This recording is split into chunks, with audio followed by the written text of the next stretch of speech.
Hey guys, welcome to Pre-Calc lesson 6.6 on hyperbolas. Before we get into hyperbolas, I would like to do a warm-up. Given 4x squared plus 9y squared minus 8x plus 36y plus 4 equals 0, find standard form, center, vertices, endpoints of the minor axis, foci, eccentricity, and sketch. Notice it didn't state what type of conic section it was, and on our exam, end of the unit type materials, it's not going to tell you what specific conic section it is. So we need to be able to recognize that. Hopefully you guys can take a look here and see that A does not equal B in our general form, so it's going to be an ellipse. Okay, first thing I need to do is get that into standard form. So we are going to group our x's. 4x squared minus 8x. Give yourself some room to complete the square. Group our y's. Plus 9y squared plus 36y. And we need to subtract 4 from both sides. So that's going to equal negative 4.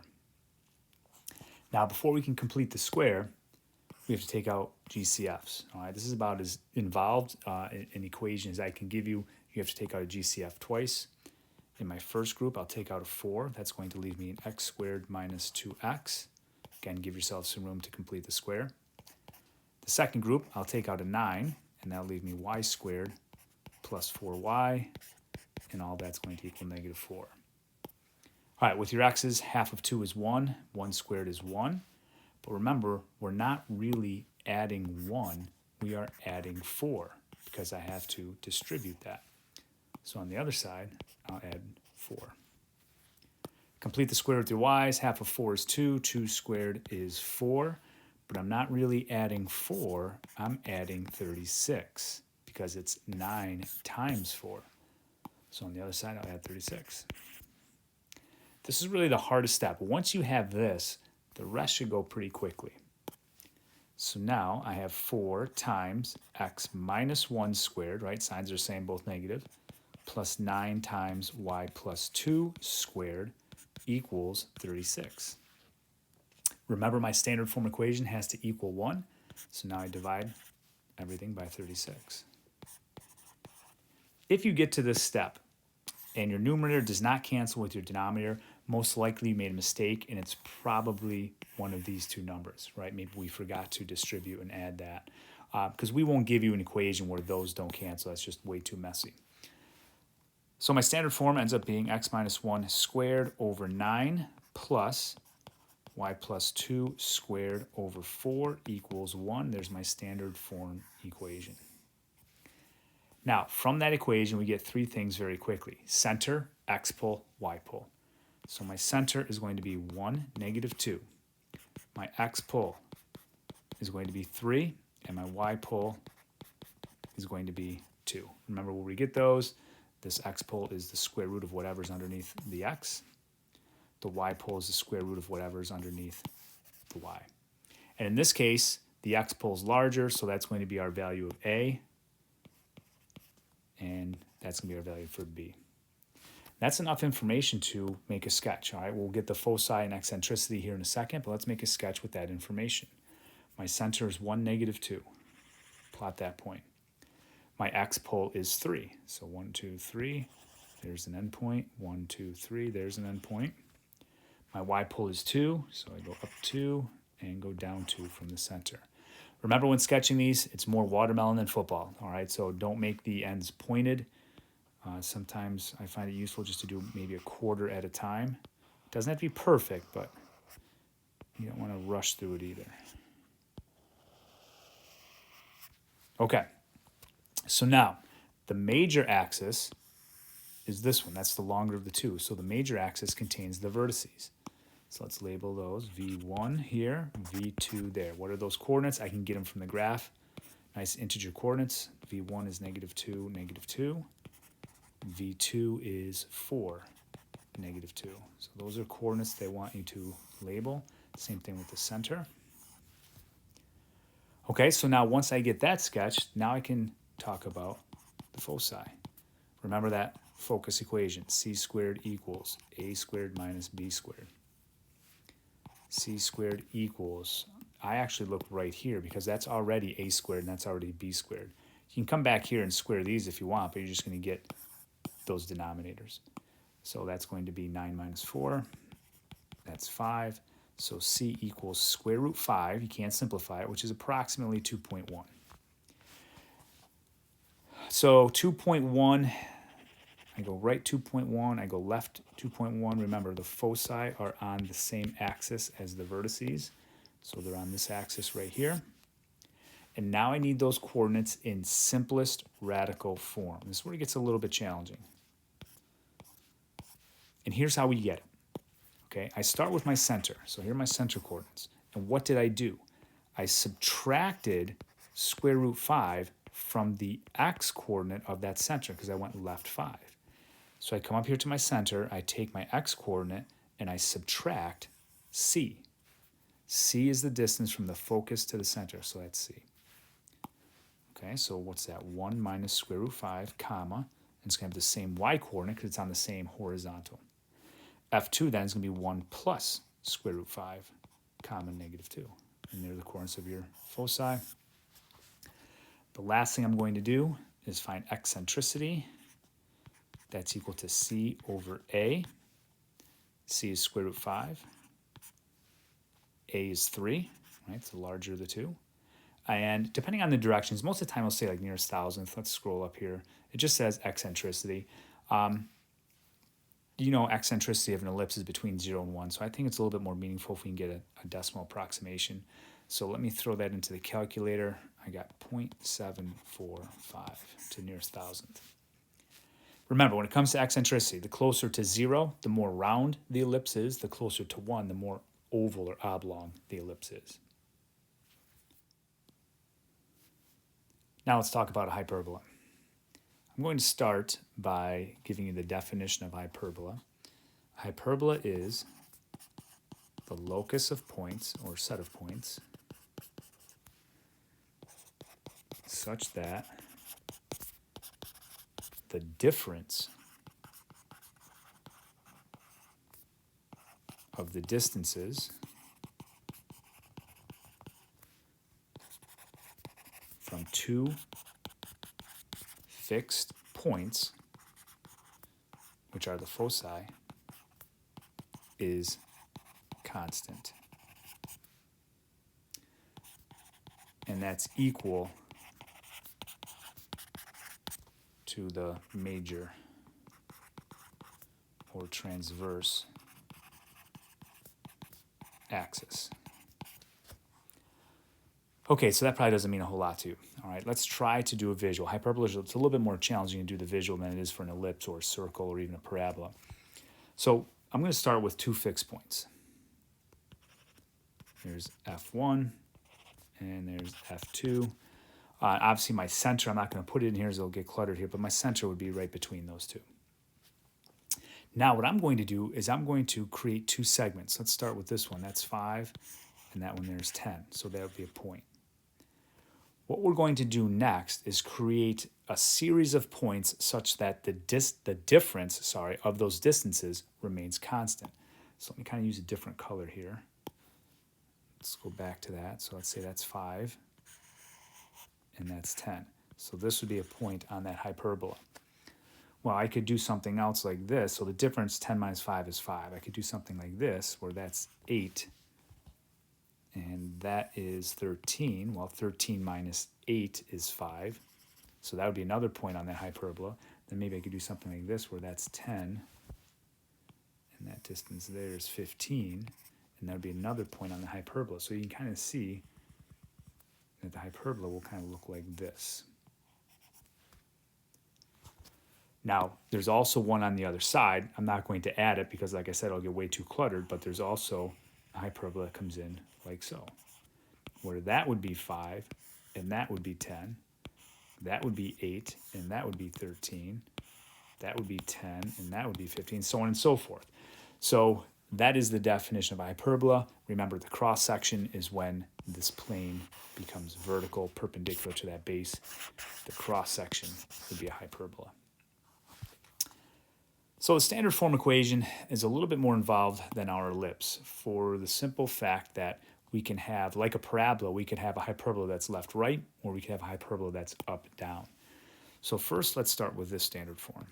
X minus h squared over a squared minus y minus k squared over b squared equals 1. So if your standard form looks like that, your hyperbola is left-right.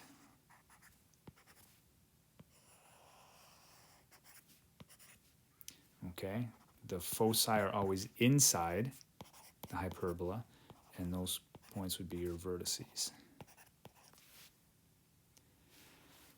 If your equation is y minus k squared over a squared minus x minus h squared over b squared equals 1, that's an up-down hyperbola. So it would look like this. So your foci, again, are inside, and your vertices would be those points right there. So my center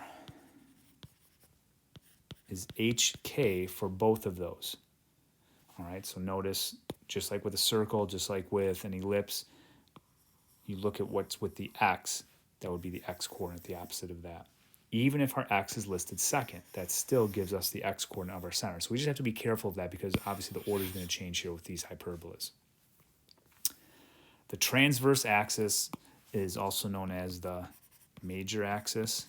Now the reason that this is in quotes is because it's not always the longest axis.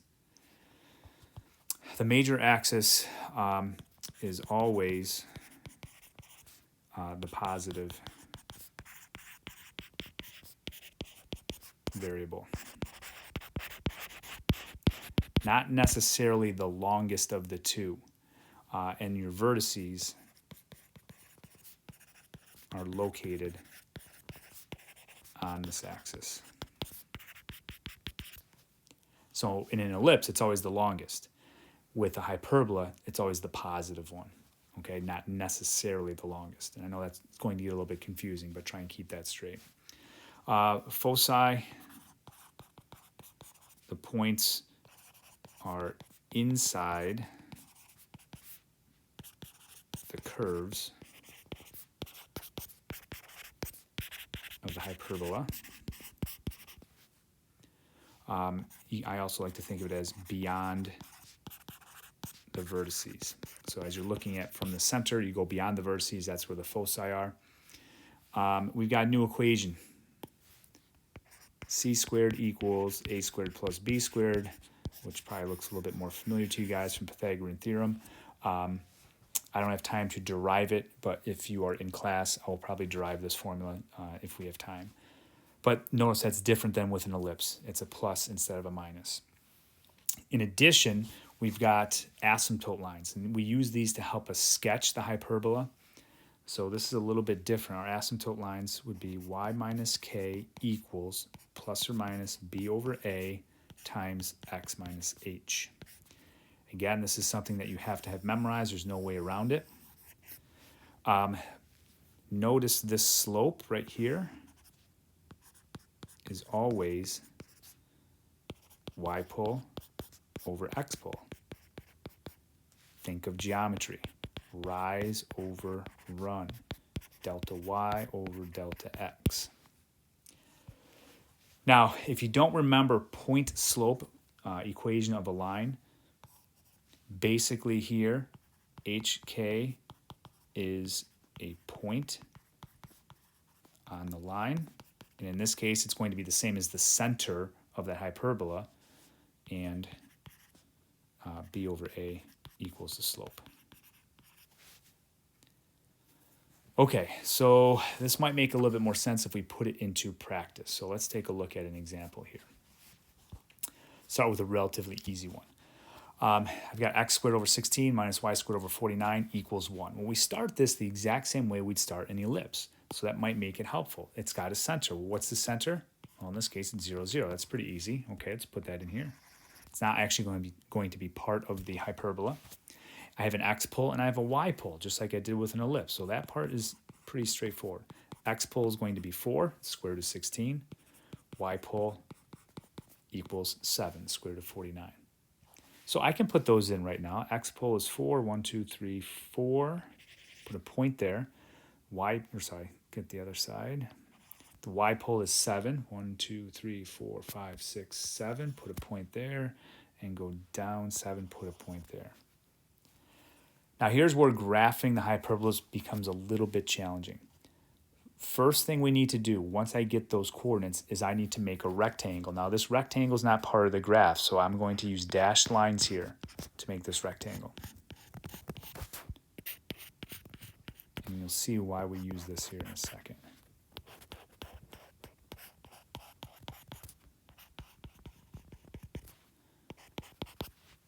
The other thing I should have done first, I normally do this, is I take a look at the equation and I determine, is it a left-right hyperbola or is it an up-down?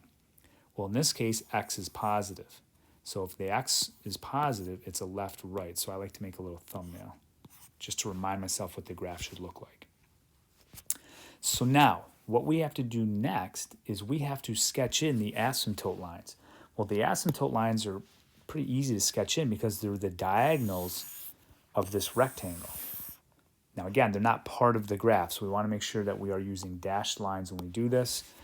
So to the best of your ability, I'm just going to sketch in these diagonals and extend them beyond, because those are asymptotes of the hyperbola.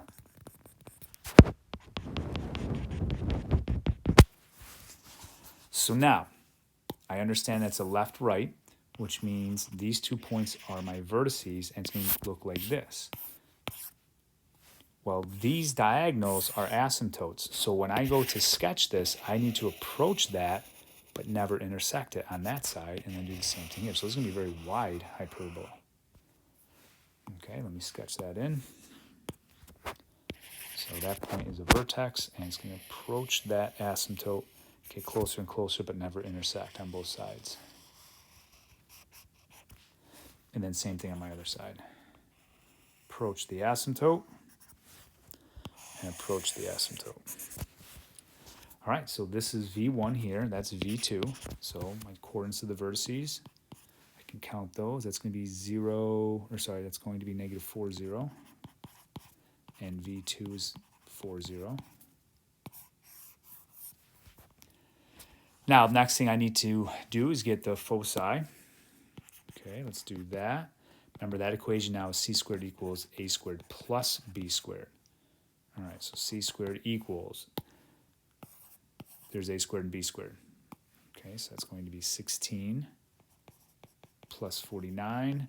What's that give me? 65. So c equals square root 65, which is approximately 8.1. So when I go to sketch the foci, from the center, I go right 8.1. So just go barely beyond 8. I'll call that F2. Now I'll go in the negative direction, just barely beyond negative 8, and that's F1. So how do I get those coordinates? Well, remember, what we're doing is we're taking that distance C, which is this distance here, that's C, or square root 65, and I'm subtracting it from the x coordinate of the center. Well, my center is 0, 0, so when I subtract that, it's just negative square root 65, comma 0, and then F2 will be positive square root 65, comma 0. There are the coordinates of the foci. And then the last thing we need to get are the equations of the asymptote lines. All right, so the asymptotes. And this is pretty easy to get because I use the center. I use this. It's going to be y minus the y coordinate. Okay, so it's just y minus 0. You can put y minus 0 in, and you can say y equals plus or minus b over a. So remember, it's y pull over x pull. Because this is slope. It's delta y over delta x. So in this equation, the y pull is 7, x pull is 4, and it's just going to be x minus 0 or just x. So that's the equation of these two lines. Let's do one more example. This time I have y minus 2 squared over 36 minus x plus 1 squared over 4 equals 1. First thing I want you guys to notice is now I have y squared first. That's my positive. Again, I'm a big fan of making a thumbnail sketch. So if I see y squared is positive, this is going to be an up-down hyperbola. Okay, well, let's get our information next. Center. Here's where you have to be careful because remember, it's x, y. So whatever's with the x determines the x coordinate, even though it's listed second. So I take the opposite of that, so that'd be -1, comma, the opposite of that, +2. So the center here is -1, comma 2. Again, it gets a little tricky. The x pole always comes from the x fraction. So the x pole is the square root of 4, which is just 2. The y pole always comes from the y fraction, so that's going to be the square root of 36, or just 6. That's enough information. The thumbnail, in combination with the center, the x pole and the y pole, is enough information to sketch this hyperbola. So let's go to it. -1, 2 is my center. My x pole is 2, so I go right 2, put a point, go left 2, put a point. Y pole is 6, so from the center go up 6. 1, 2, 3, 4, 5, 6, way up top. Oh, this is not good. I'm not going to have enough room here. Well, I'm just going to do the best I can. Sorry. And down 6. 1, 2, 3, 4, 5, 6.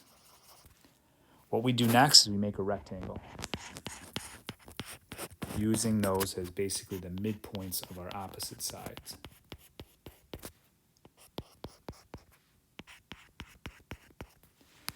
Now, once we have that, I sketch in the diagonals. I'm trying to see here. It looks like the slope would be up 3 over 1. So sketch that in as best you can.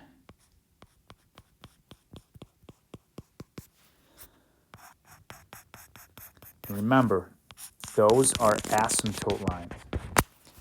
Since I know my hyperbola looks like this, that makes these points here the vertices, V1 and V2, and then my hyperbola comes down like so and approaches those asymptotes.